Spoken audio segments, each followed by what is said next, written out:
Welcome back for another episode of the Dynasty Gambit. And this episode is called Trading Pieces. We are talking trades today from all of our listeners, maybe some from some deals that we've done. We look forward to sharing these with you guys and also kind of what our thoughts are.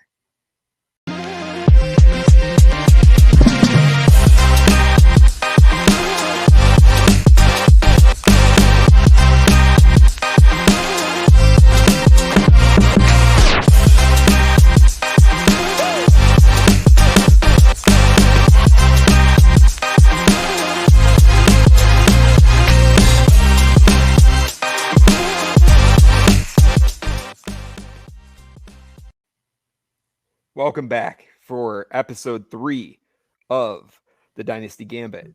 My name is Ben McCowan, joined here by Austin Jacobson. How are you doing tonight, Austin? I'm doing great. How are you, Ben? I am doing great. This is going to be a real fun one for us because this one's kind of been in the works for a while of what we've wanted to do with the show.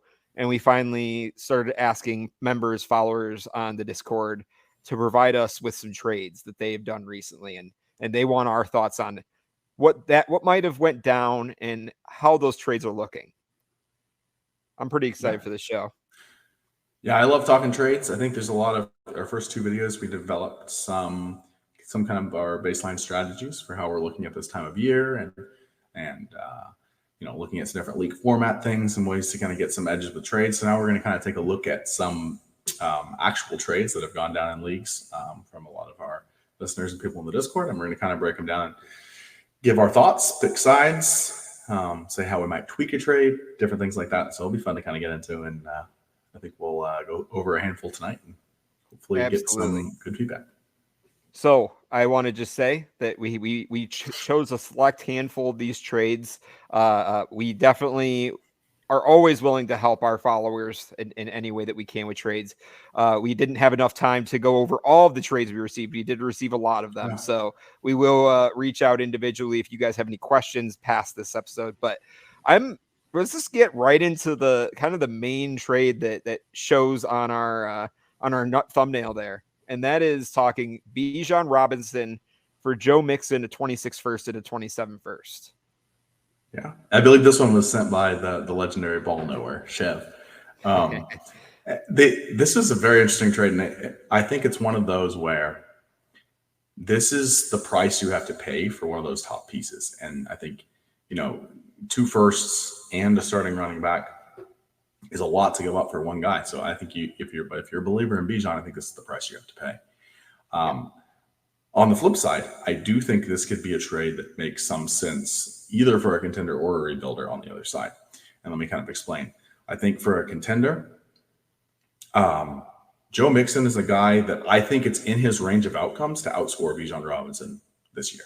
I don't think it's likely, but I think there's a good chance he's within 2 to 3 points per game if he hits his potential score. He was the RB1, I believe, through 10 or 11 weeks last year. And so we've seen, like, in that Houston offense, he's going to score a ton of touchdowns. He's going to get a ton of opportunities. So assuming health and assuming he continues to get a good workload, he's a great short-term bet. And you're getting 2 firsts on top.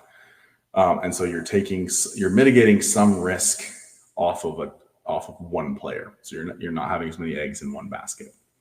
Yeah. For a rebuilder, I think it makes sense because, like we've talked about, you can acquire a veteran as part of a deal if you're planning to flip him for something else, because you're getting 2 firsts. And if you think you can flip Mixon for a second or maybe even a first in season, if he starts off similar to how he started off last year, this suddenly makes a lot of sense. Getting 3 firsts for Bijan, I think I would take 3 firsts for Bijan almost in any league, just because I think that any running back, for 3 firsts is a bit rich.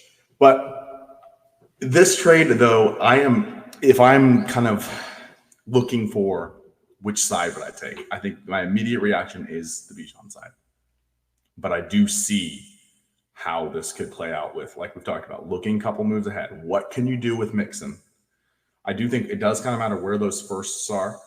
I believe he said this was a 12-team start 11, if I'm remembering start correctly. 11. Yeah, so this is a pretty deep league. So Mixon's definitely a startable piece. First-round picks are definitely going to be, startable players right away. So there's potentially 3 starters for 1 here. And so if you're a team that doesn't have a lot of depth, this is a decent tier off. And I kind of see both sides of it. Yeah, I agree wholeheartedly on the contender side. I think also good on the rebuilder side. Now, on the rebuilder side, if you could try to get younger and try to get a younger running back, it's roughly around the same range as Joe Mixon and where he goes. I think that might sweeten the deal. Or, to my point, maybe switch to a wide receiver who's going to have longer term value versus a player like Joe Mixon. So I think it's a good deal for both sides, but I think it could be better for the rebuilder receiving the picks on the other side. Although, like you're saying, you could trade Joe Mixon mid-season for that first and feel a lot better going into the offseason the following season. Yeah, and it gives you more outs. Even as a contender, it gives you, if you're a contender and you're holding Bijan and Bijan gets hurt, there's not a lot you can do there. But if you're a contender and you're holding Mixon and 2 firsts, there's a bunch of different moves you can make. Mixon hits and is great. You trade those firsts for other starters, and if you're competing. Or, if Mixon doesn't do much, other people on your team get hurt, suddenly you can pivot and you've got 2 extra firsts in a 1-year tank or a rebuild. So I just think it's tough to make a deal like this in the off season where you're like, I'm giving up a lot of capital. I'm giving up a lot of potential outs for 1 guy. However, Bijan is one of those guys I'm okay doing it for. So that's kind of if this trade was for Devon Achane, or if this trade was for Saquon Barkley, I would definitely want the other side. But Bijan is one of those guys that I think is worth a big price tag and a big swing. Yeah, I mean, you have to think about things on a tiered list, right? And the only running back, and honestly, I think at this point, Bijan might be the only running back worth 3 firsts to me at this point. But maybe months ago, Gibbs Gibbs was up there with Bijan. But I think at this point, Bijan is really the sole running back that's worth 3 firsts at this point. Now, you bring up a good point, Austin, that, a lot of these moves are being done in the offseason. And I think it's hard to trade Bijan during the offseason. If you're contending, you want to keep him. If you're rebuilding, I think holding until the start of the season when people are looking for those players to really smash them into the postseason, I think, that brings up a good point of just the timing of trades. So I think holding maybe on something like this and waiting isn't always the worst idea. But if this deal gets sweetened, like a second gets added on, or that player from Joe Mixon gets upgraded, I think you have to take it if you're a rebuilder or a 1-year retool. Yeah. So moving on, and I believe this was actually the same league that Chev actually sent us, which was the start 11-12 team. So you have Malik Nabers for T. Higgins plus Evan Engram, a 26 first and a 27 first. All right, so if you kind of break this one down, I think 2 firsts, T. Higgins. Yeah, I believe this one is a 1.75 tight end premium. Is that 0.75? Yeah, and I think the piece that does definitely add into the mix is that it is start 11. Yes. Okay. So this is the same league you said as the first trade. So yeah. So to me, I know that Nabers is one of those guys that at the top end, but I think I put him right around Bijan in the same tier, and this is a much better package than the other one. I mean, you still have a 26 and a 27 first, and Higgins and Engram. Engram in a 0.75 tight end premium. He's one of those guys. We talked about how higher premiums a lot of times elevate, those top tight ends like McBride and Bowers over those mid-tier tight ends. I think Ingram's kind of the exception there because Ingram's value is actually a lot in receptions. He had over 100 receptions in his last fully healthy season 2 years ago. Was the TE2 that year. Yeah. So I think Ingram's a guy that, especially putting him, they're talking about him, being the joker in that Sean Payton offense in Denver. Ingram's a guy that's in this format, he could be a 13, 14, 15 point a game guy. So you're talking about 2 solid starters in Higgins and Engram and 2 future picks. I kind of like the flexibility of, trading off of Nabers. For what I look at is the value of in this league, you could argue that's 5 firsts worth of value almost. 4 firsts and a second. I think Higgins will go for a first and a second, sometimes 2 firsts. Ingram's worth at least an early second, I would say, in this format. Potentially a first in season if he hits the weight. So I definitely like the package side of this. Again, Nabers is one of those guys that you have to pay up for, but I think this is probably a first more than I'd pay. I think that Higgins and 2 firsts is probably right around the right price. So maybe an Engram overpay, or Higgins, Engram, and a first. I could see that. But I think I think if you take out one of these pieces, I like the Nabers side. But with all 4 pieces there, I like the package. I think if you even swapped Engram for a second, I'd feel a little bit better. It's still paying a lot. And the format absolutely matters, because if we changed the format, right? If we said it was start 9, still 0.75 premium, but let's maybe drop it down to 0.5 premium. You're talking way more on the side of Nabers, because you want to start that stud, and you're not going to be able to start T. Higgins. And let's say you already have a tight end, but you're adding Evan Engram as another flex, and you only run you run 2 flexes in the league. Give me Nabers on that every time, because I think he is worth that price. But once you start to increase that depth, then you start to really weed out the roster, and I think it goes more to the package side. Yeah, I think that's a great point. And that brings us back kind of to our last video where we're talking about how much format matters. I would go so far as to say if this was a 10-team start 9, I think this is like underselling Malik Nabers. It completely changes. It goes from an overpay to like a great value, because I think Engram, if you're talking about 1.5 or 0.5 instead of 0.75, Engram is now not quite as valuable. He's kind of in that same tier with a lot of those mid-tier tight ends. In a 10-team, makes him less valuable as well. The firsts become a little bit less valuable, just because even though 10-team, you do guarantee that they'll be top 10, right, instead of 11 or 12, but only 90 starters. So those back-end firsts a lot of times aren't going to be right away starters. And even T. Higgins is a little bit more of a fringe asset than he would be in a 12-team start 11. He's a smash start every week. In a 10-team start 9, he's one of those guys that probably is rotating in and out of your lineup with a couple other guys. So that changes things a lot. You want that hammer in Malik Nabers when you're in a shallow league. In a deeper league, I like potentially getting 4 starters, all worth at least a high second, but pretty clearly a first in value, 4 firsts in value, I think pretty easily across that package.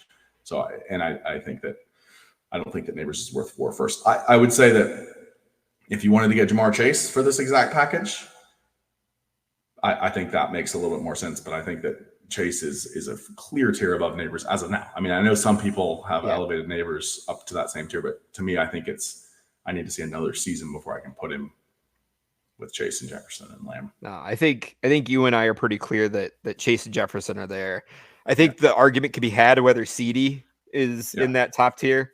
Mm-hmm. I think he kind of like falls in and out of it for me, but I think Nabers is the clear tier below, but he has the opportunity to get there, within the next year, couple years. Yeah.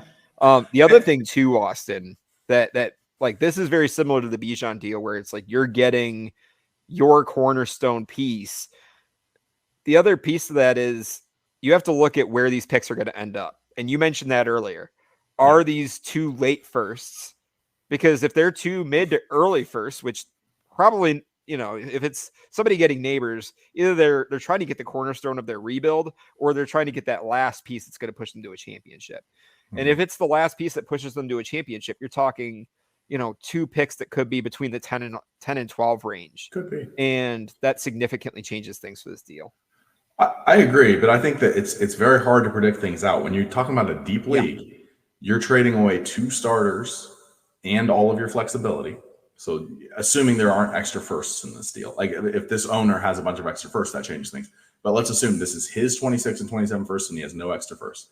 You're trading all of your flexibility and 2 of your starters for 1 player that could go out and get hurt week 1. I mean, God forbid. We're not rooting for that to happen. But I'm just saying it can't happen. It happens to players every year. You have Aaron Rodgers' situation where you got until your Achilles in the 3rd play. It can happen to anyone. And so I'm not saying that Yeah. it's not worth making a big swing for a player you believe in, but there is the potential that this guy just hurt his depth, and then it is banking a lot on 1, 2, or 3 big players that if they get hurt, then all of a sudden he's in a position where he doesn't have any way to bail himself out because he doesn't have picks, and he doesn't have depth. So this pick could end up being much higher than you think it's going to be. It's very hard to a year and 2 years in advance really say this pick is going to be like.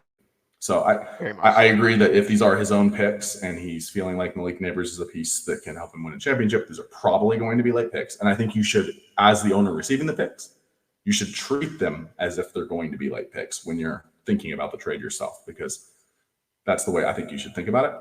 Yeah. But when you're trading them away, don't always think about them as late picks. I say when you're trading away and you think they're going to be late in your head, change your mindset and say they're going to be mid. They're just mid first. I don't know what they're going to be. If you're buying them, think about them as late firsts and just see if you still like the deal. I think that helps you kind of understand the value you're getting with it. Yeah. So I think it's, we might have had a more clear winner with Bijan on the last trade as far as like maybe where we sat on things. I think this trade, you could go either way, but I'm probably also just based on the format on the pick side. For our next deal, to get away from Chev's deal here, we're going to give some love to Dalton here, MD Robertson. So he submitted this trade to us. We'll tell you guys which side he was on after we kind of go through and process the trade. But I had some thoughts on it when he first sent it to us, and he ended up telling us more of what happened afterwards. But when I first saw this, I had to go the London and Achane side, because to me, Achane is roughly, if you want to value him around what Amari and Hampton or some of those other running backs are, they're around the 102, 103. And I think that's where Achane's value sits. If you still haven't drafted in your rookie draft yet, and you want to go after a player like Achane or something like that, that is right now where I value him. So you pair him up with London, who to me is pretty much kind of a half tier underneath Puka Nacua, in my opinion. I think we saw a lot from London last year with getting, basically, I think it was 149 targets last year, of course, and started to really form a good bond with Michael Penix. There's a lot there that I love London going forward. And so I don't really see a great difference between him and Puka Nacua. And if you can get Achane for the 109, I'm going to take that deal. What are your thoughts, Austin?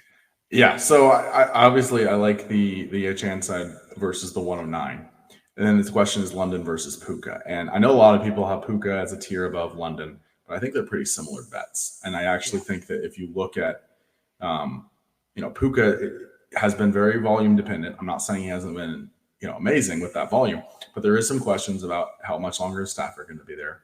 I would say it's probably a pretty good bet that in 2 years he retires after this latest contract extension.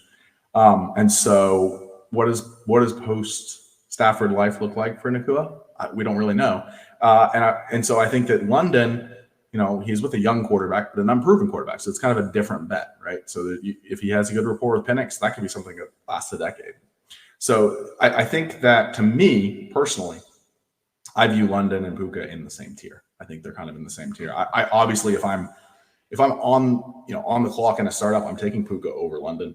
But if I can trade down from a pick where I'd take Puka to get London plus, I'm taking London plus. And so to me, this is definitely a plus on the London side. I value Achane in line with the 102. Like, I think him and Hampton are back-to-back in my rankings, basically the same. And I might even have him one spot higher than Hampton.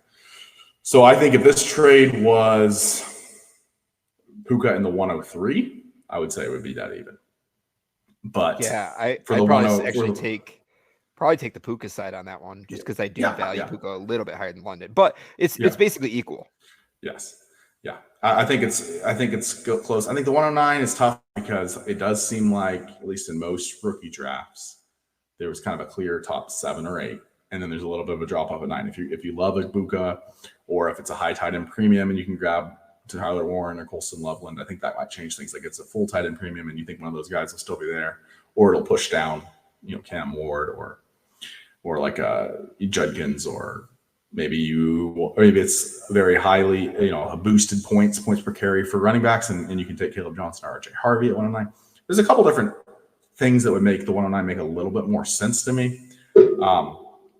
I don't think this is a ridiculous trade. I really don't. I think this is calling your shot on you like Puka clearly above London. And I also think that when you get a first, it's something else you can do other things with that first. And so I'm assuming this is pre-rookie draft. You never know. You might be able to turn around and get on the clock. You might get a 26 first and something else that makes it make a little bit more sense. And then I would like it better. So I do think there's that flexibility aspect with getting a pick. But I think just in a vacuum, I like the London and Achane side. So just to go back and kind of let you guys know, Dalton did end up trading London and Achane for Puka in the 109. But he did share with us that he ended up using those guys, using Puka and the 109 in deals to get Josh Allen and Justin Jefferson. So he did have a plan. It wasn't to get Puka and just the 109, but he did end up making up for it. So Dalton, we're not going to give you too much shit here, but on to the next one here, Austin. We have involving Drake London again, but Brian Thomas for Drake London in a 26th third. And actually, this is a trade that I did with a fellow listener, Heisenberg, Colin. If you're listening, man, good deal. And I want to say on my side of things, I ended up being the guy that ended up getting London in the third, and it's for the same reason we just talked about. To me, Puka, Brian Thomas, Drake London, they're all in the same tier. And honestly, if I'm able to tier down from Brian Thomas, who we'll see what happens, right? Because, Trevor Lawrence is coming in this year. Then you have Travis Hunter, onto the team. And I still think Brian Thomas is the alpha. But does Brian Thomas perform as, the wide receiver 4 or whatever he ended up scoring last year versus Drake London for all the reasons we talked about earlier, and you end up getting a 26th third on top? I think I think the positive spin on Brian Thomas at the end of last year is he did all of that with Mac Jones at quarterback. The negative spin on Brian Thomas at the end of last year is he did all that with Mac Jones at quarterback. So I think you could spin it whichever way you want. You can spin it as, man, with very mediocre quarterback play, he put up big numbers. Or you could spin it as, Mac Jones just threw him the ball every time he could. And now he wasn't doing it with Trevor Lawrence. Right. And now that Trevor Lawrence is back, it's going to be different offense. They're going to be trying to spread the ball around. And so he may not get that same volume. So there's a couple different ways you can look at it. I actually have no shares of Brian Thomas right now. And not because I don't like him as a player, but because I think his value has gotten super inflated. And I've seen him get up as high as like wide receiver 4 and 5 in some people's rankings. So it's like, that's really tough. Exactly. Kind of very similar bets. And I just want the last one. Like if any of them that I can tear off of and get a plus and get the last one on the board, that's the one I want. And so personally, I don't want to get too player takey. Personally, I have London one spot ahead of Brian Thomas in my ranking, so this is a no-brainer. But for me, to just kind of look at the process, I would take whichever side of this deal I'm getting the third. So if this was London for Thomas in a third, I want Thomas in the third. If this is Thomas for London in a third, I want London in third, because I just think they're very similar bets to make. If they both hit their ceiling and we think they're going to, it's maybe a 1 point per game difference either side. So I want the third.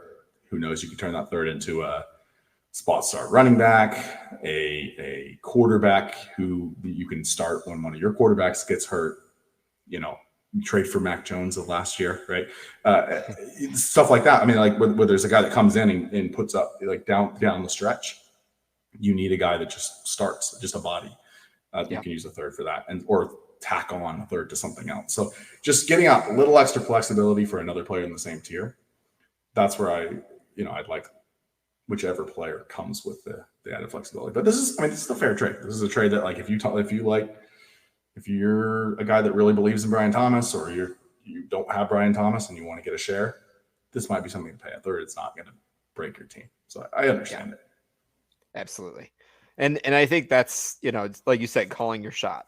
Yeah. And yeah, definitely I'd be more on the pick side just to start really getting some of those picks onto and flexibility onto your team.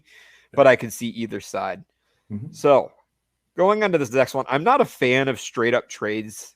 I don't know how you feel about them, Austin, but I think, when you're speaking about like a good fantasy owner, they can smell from a mile away what's happening when they see you're just trading one player straight up for another, unless it's a deal, in which case it helps both sides and you're going for something completely opposite, which I think this next deal can do. But how do you feel about Kenneth Walker for Luther Burden straight up? I think this trade is a little bit, obviously it is a 1-for-1 trade, but this is a little bit of one of those trades that makes perfect sense if one team is a contender and one's a rebuilder. I think it's just which player would you rather have for your build? Because I think that you can be a contender with Luther Burden and be like, man, I really need a running back. And I think if you look at it in a vacuum, Kenneth Walker probably has slightly more value than Luther Burden, but this is basically trading Walker for a late first, because I think that most Burden owners probably drafted him in the early second, but I would doubt that he's going to get traded for a second right now. So I think if you want Luther Burden right now and you didn't draft him, you're probably going to have to play a late future first. I think that's probably the going market, and maybe that's in 27 or 28. But I don't think that most people who drafted him 202, 203 are going to trade him for a future second. So I think it's right in line with the value of Walker. It's like trading Walker for a late first. I think that it's a little bit more of a, like if you like Kenneth Walker, I think this is a trade I'd be willing to do as a contender, because it's a player you've already drafted. I'd rather trade Luther Burden than a future first. And so I've seen Walker go for late firsts in some leagues, and I don't know if I would do that right now. But if I'm really wanting Kenneth Walker on my team, trading a guy like Burden, assuming he's a guy that's kind of your last flex or a guy that's on your bench that you don't need to start right away, I think that's a move that makes sense to me on a contender, and I'd rather do that than trade away a future first. I think it's a little bit less of a move that hurts your flexibility. But I think just when you're looking at startups, Kenneth Walker does tend to go 2 to 3 rounds before Luther Burden in a lot of startups, and so I think the value's on the Kenneth Walker side. But if you're a rebuilder, you've shopped Walker around, nobody's willing to give you a first, I think it makes a lot of sense to get a player that you think you can flip for a first. And so if you believe that Burden's going to have a good start to the season, or if you're you believe in him long term, at some point you can flip him for a first, or he can be a guy that becomes a first value worth of a player in your lineup. I think this is totally fine. So if you're a rebuilder, I understand the Burden side. I just think the value is slightly more on the Walker side. I agree. I think Kenneth Walker offers great upside for a contender, and like you said, is going for late first, probably somewhere between 108 and 112. And if you can smash that for a guy who right now he's an unknown. He's right now the third wide receiver 3 in the depth chart when we think about who you have ahead of him in Rome Odunze and DJ Moore, and that could change game 1. But as of right now, you're trading that for a starting running back in the NFL, and they're harder to come by. Kenneth Walker, to me, I have my opinions on him, and of course, you'd want to get yourself, if you can, to back up with Zach Charbonnet if you can. But Kenneth Walker's a smash hit, especially when he's playing on the field and he's healthy. But yeah, and if you don't like, if you're a guy that doesn't like Kenneth Walker, I think you could plug in James Cook. You can plug in absolutely Chuba Hubbard. There's other guys kind of in that same tier that I think you can plug in here and make it make sense for you. So like, I'm assuming that whoever's trading for Ken Walker here likes Ken Walker. And so I think it's more just a running back in that range for a rookie wide receiver that you probably drafted in the second round. I think it's good value for the contender. And this is a trade that I would be willing to make in the offseason as a contender if I need a running back. It's kind of like I probably would have, because I think more than likely, I'd say that was the 203, which is probably about Burden's ADP, 202, 203. I think pre-draft, you would have had a hard time trading that pick for Kenneth Walker. And so just a few weeks or a few months later, being able to get that, basically trading your 202 or 203 for a solid starting running back, I think is a great move for a contender. Again, for a rebuilder that has shopped around and can't get a first, which I know can happen in some leagues, this might be your best option. And I don't fault you for getting out before, season starts and Walker struggles or gets hurt, and then it's very hard to get anything close to this. So I understand both sides of it. Yeah. So this one was submitted by Heisenberg as well.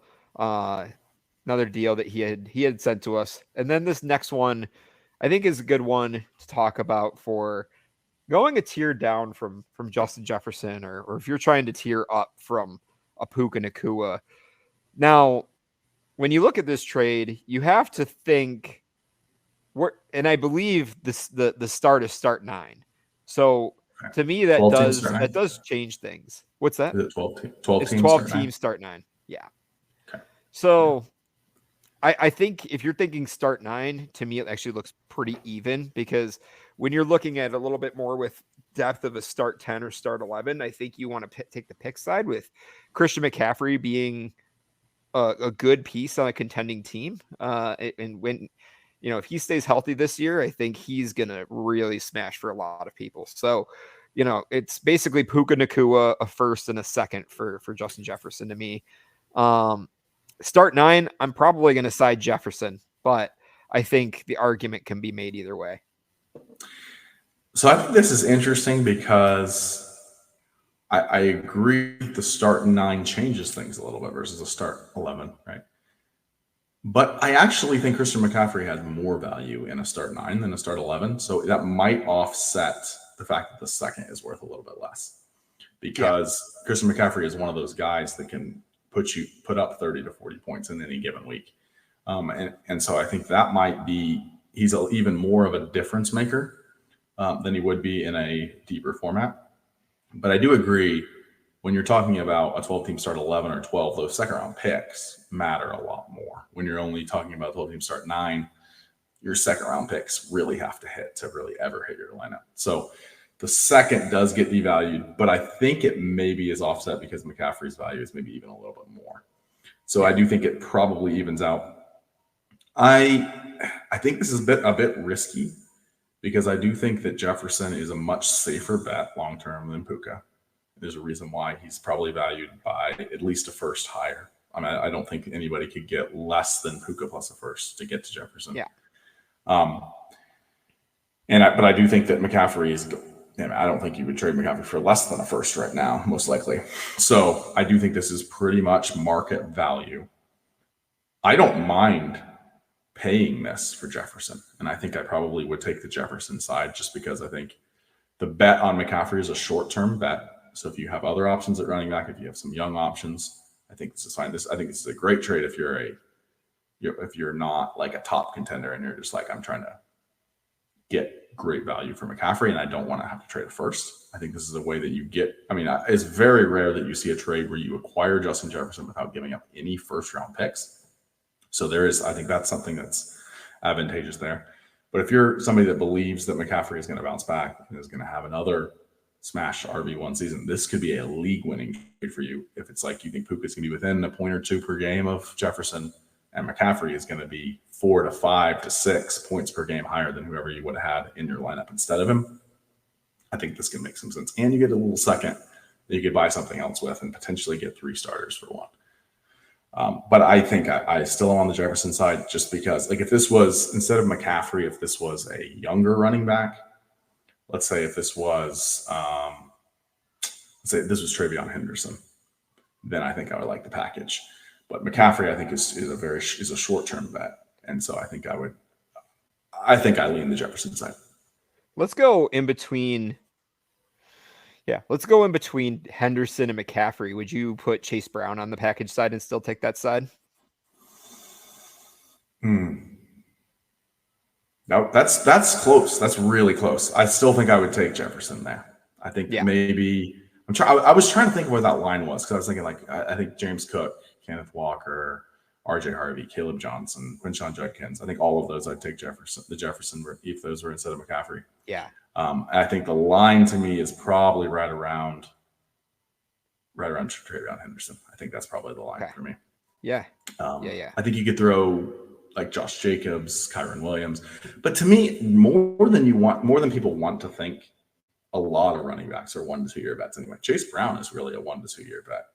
Yep. Even though he's young, Kyron Williams, he might end up somewhere else next year that doesn't give him 20, 22 carries a game or whatever he got last year. So a lot of running backs are short-term bets anyway. And so unless you're looking at a rookie running back in a great situation or a guy that just got a brand new 3 to 4 year contract, most of these guys are in a 1 to 2 year window safely anyway.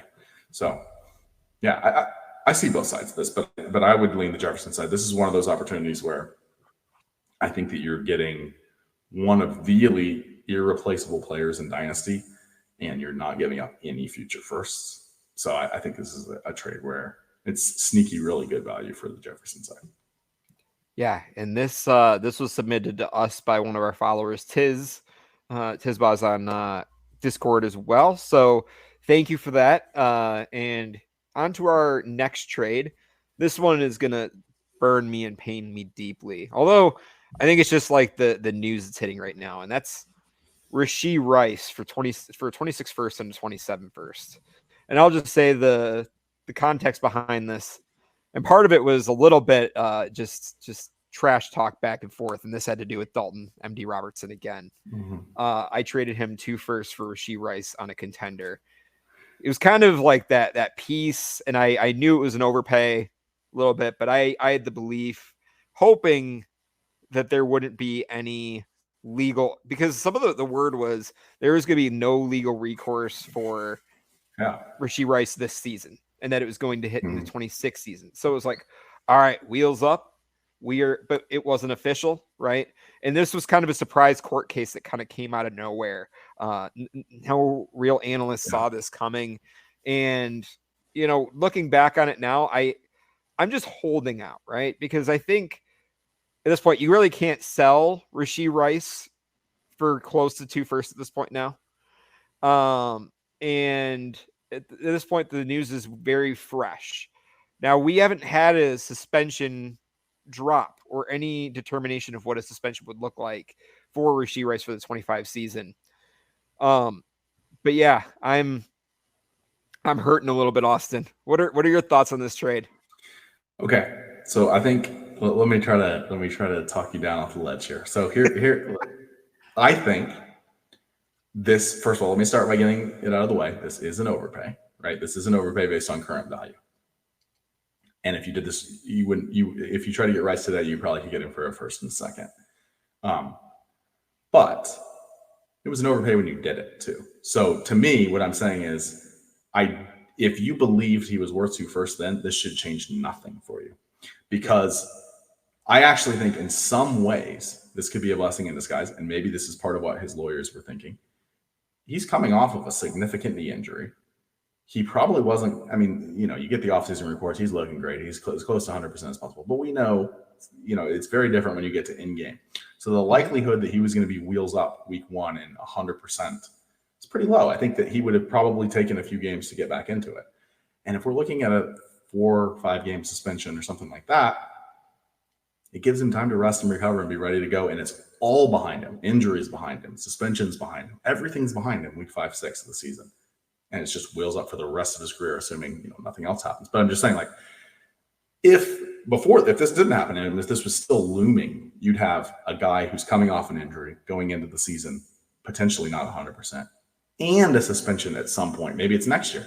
So maybe you would have had a guy that took 4 or 5 games to get going this year and was suspended in the first 4 or 5 games of next year. Now you have 2 years of only 12 games worth of value, instead of potentially it all being behind him and having a good rest of the year, and all of a sudden going into 2026, we're talking about a guy that's a top 7, 8 dynasty receiver that is right up there with the other side. So to me, I don't think I would pay 2 firsts for Rice right now, just because, or even a month ago, just because the injury and the suspension are there and they're present, and so I wouldn't have paid it then. But I think if you thought it was worth it then, the value has not really changed to me that much. I don't think it definitely affects redraft. I think that's a lot of people are, that we're taking him at the 2-3 turn of redraft. Your best ball leagues might have to rethink that a little bit. But in Dynasty, him getting suspended 4 or 5 games, or even 6 games, even 8 games, does not ultimately impact things because he was going to get that suspension at some point anyway. And so just the fact that it's happening this year, okay, it would have happened next year, and he would be recovering from an injury this year. So the fact that you might get some overlap in that time, I think, can only be a positive thing. Right. And you know, that is to say, like, I've made overpays. I've gotten great deals where it felt like the other person was overpaying. You're going to overpay for the guys you believe in, and the value is what it's valued to you, right? At the end of the day, we can tell you what we value a player as. We're just giving you advice, right? But like, you're still going to make the decision to make a trade either way. And you know, for me, I agree. To me, I see the path for Rashee Rice with the end of the 23 season, you know, having that finish in the playoffs the way he did, and then coming out in the 24 season and putting up 21 points per game in the first 3 games and being that blanket for Patrick Mahomes to throw the ball to. I think that's what Kansas City has in the plan. And when you have that like context in your mind, it's okay to make an overpay sometimes, especially when you have the insulation to do so. Luckily enough, I didn't feel too bad on this team because I have the insulation of Rashee Rice slotting in as another one of my competitive receivers on that team. And I feel confident, right? Like Austin said, you can't predict where your picks are going to be, but you could still have a confidence of where your picks might end up by the end of the following season. So, you know, take your shot. If you're going for a championship, take some calculated risks. It happens that sometimes you overpay and it doesn't work out, but there's also the times where you overpay and you forget about it because you won a championship. Yeah. And a lot of times overpaying is relative to league market, right? I'm just saying in general, I think in a lot of leagues you could get Rice for less than this. But if that's all you can get Rice for in that league and you think he was a great fit for your team in that league, I think it does make sense. I think there's definitely a pretty good chance. I mean, I think it's almost certain that if he returns week 5 or 6 and he immediately hits the ground running where he was before the injury last year, he's immediately going to be worth 2 firsts again. So at that point, it'll be worth it. So to me, it's less about paying 2 firsts to Rice. I think that trade might end up working out. It's more just that is paying slightly above market value right now, and so that's why I'm saying it's a bit of an overpay. Yeah, I would like to see a second on the Rice side, maybe, but to me, it's not the end of the world, and I think that he's a guy that if he hits his top end range of outcomes, he will be worth 2 firsts, you know, in a few months. So I don't hate it.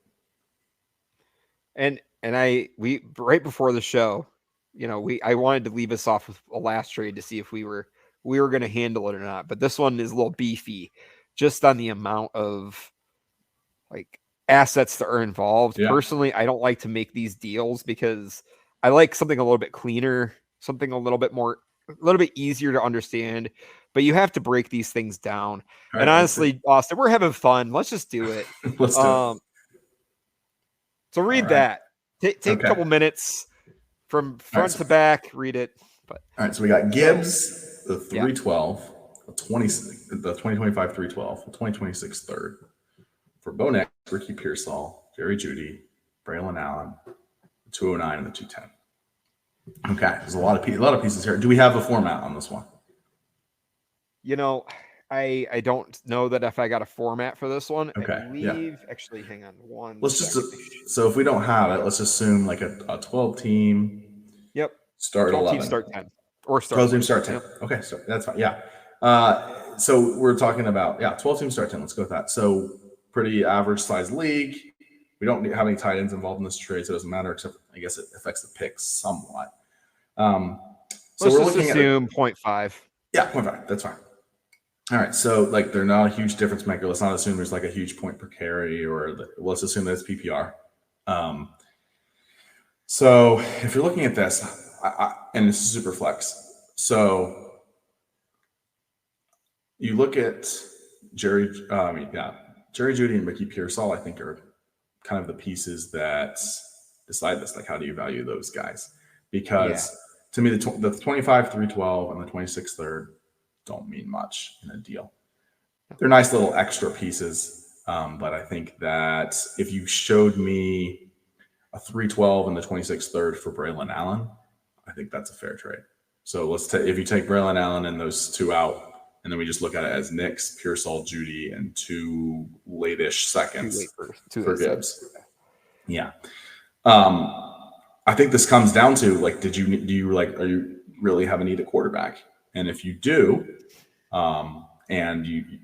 then I think Bo Nix makes some sense. Do you believe in Bo Nix? I think I've seen Bo Nix go in the second round of some startups. So let's say you're trading the 202, 203, which is typically where Gibbs goes, for the 212. Yeah. Plus an 8th round startup and a 9th round startup. Yeah. And 2 future seconds. Yeah. You're doing that all day long. I think when you look at it like that, all of the flexibility is on the package side here. I mean, you're getting potentially 2 wide receiver starters. Some people are low on Judy, think his end of last year was fluky. Some people think we'll never see top end Ricky Pearsall. I mean, he's already hurt. We already had him. I think he got put on the PUP list today. So, I mean, who knows? We're still 2 months out from the season. He could be perfectly fine. But there's just some questions about health with Pearsall, some questions about consistency and just being in Cleveland with Jerry Judy. So I get the idea of kind of like we talked about with Justin Jefferson, getting Jahmyr Gibbs without giving up any firsts. Let's say this guy has 2 other quarterbacks.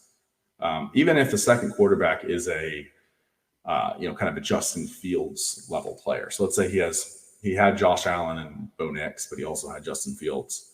This is the way that you move off of Bo Nix. Maybe Justin Fields averages, I don't know, maybe 2 to 3 points per game less. But you're getting an absolute hammer level player in Jahmyr Gibbs, one of those irreplaceable players, without giving up a future first and immediately being able to move that quarterback in. Pearsall and Judy are fringe starters that you can probably find someone else. You can find your Jawan Jennings, your Jacoby Myers, your Calvin Ridleys that can slide in and fill those lineup spots. And so to me, if you really needed a quarterback, this makes a lot of sense because Bo Nix may be more valuable to your team than Jahmyr Gibbs straight up, right? Depending on how badly you needed a quarterback. But if you have access to quarterback and this is a good way to get Jahmyr Gibbs he didn't give up another top end running back. He didn't give up any top end receivers. He gave up a quarterback, had a great rookie season, but there's still some questions around. And if you have another guy that you can slot in instead of him, a Justin Fields, even like a Geno Smith, I think this could make a lot of sense. So, I think again, like in a lot of these trades, a lot of the flexibility and the leverage is with the package, but I don't think any of the pieces that are being given up are pieces that are going to ruin your flexibility. So all of that being said, I think I would actually go the Gibbs side.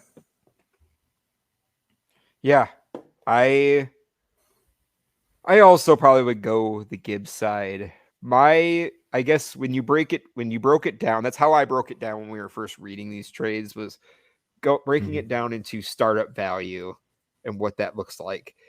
And the other thing too, when you have to look at Gibbs, but a late first, because that's where I've kind of seen him go as well, is like 111, 112 at the highest, and roughly 202, 203 in startups. And I don't know that I could see Gibbs going higher in a super flex startup, right?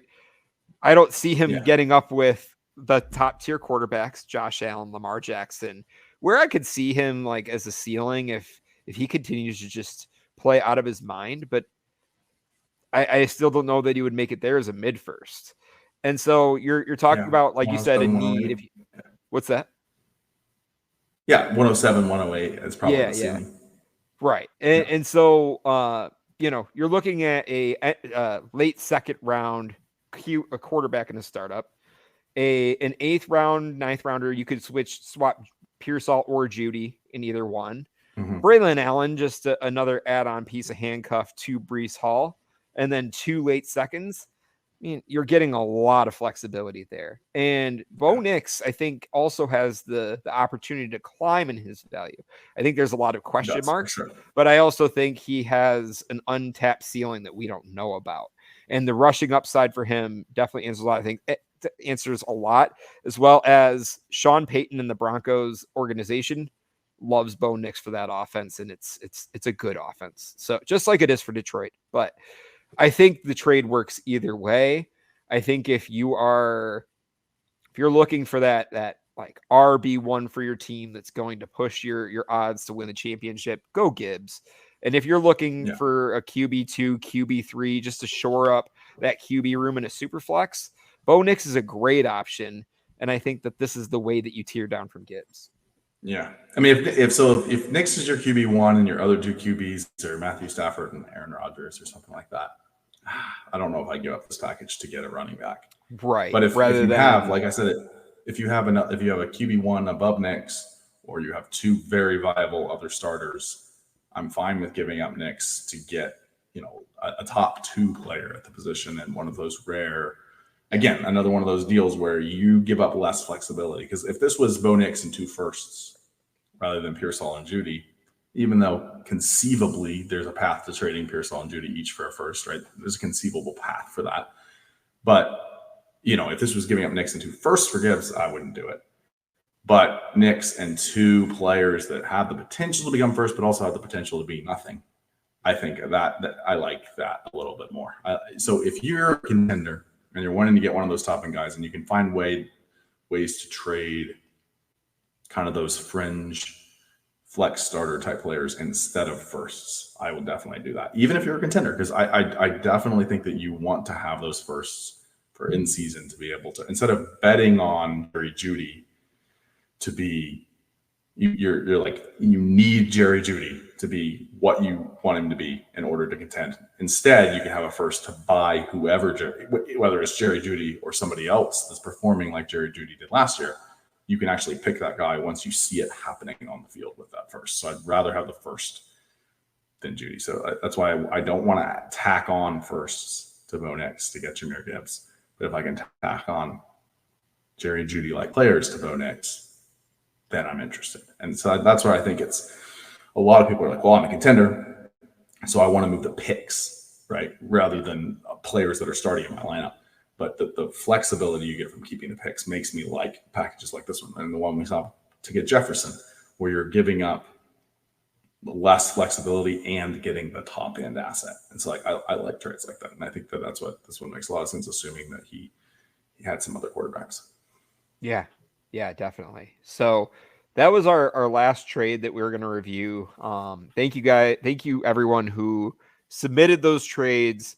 We're definitely going to have more shows like this throughout the off season, going into the season, and how that kind of plays, because these will be different conversations as we get to right before the season, during the season.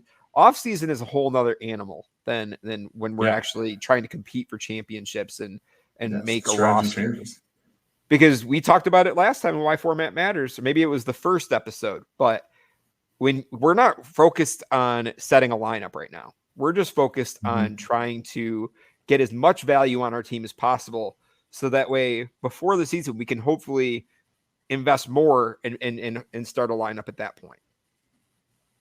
Yeah, people probably watching this and they're like, "Oh, this Austin guy will never trade his firsts." But in season, if I'm a contender, I will trade all of my firsts if I think it's going to get me a championship. So it's all about picking your spot. And to me, firsts, the reason you want to hold first is so that you can buy them at the right time and can actually pick the people you want.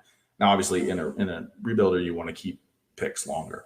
But like on contending teams, the reason why you're making some of these deals where you're trading away assets for firsts or not trading your firsts potentially in deals is so that you can spend them at the right time. That it actually makes the biggest difference for your team. So it's not just about holding picks forever and ever. It's about understanding the right time to use them. And so I think we'll get into that more. And I think we'll probably, even as we get into the season, there'll be more spots where it's like, we're like, yes, spend your picks on that. So, but yeah, I definitely enjoy this. And I think that as we keep rolling, we'll do more of these. I think this will kind of be a recurring thing. Every few shows we'll apply some of the strategy we've talked about to some trades and keep this going. I'm having a good time with this. Absolutely. And just want to thank everyone for listening in again. Shout out to FSA and Grindhouse for hosting us and continuing to be supporting us. And yeah, if you want to continue to follow us, we've said on multiple shows where to find us on X, on TikTok, on YouTube. Reach out to us directly, DM me. We have our free Discord where we've got a lot of things popping. So signing off for the Dynasty Gambit. We'll see you guys next time. Have a good night. See you guys.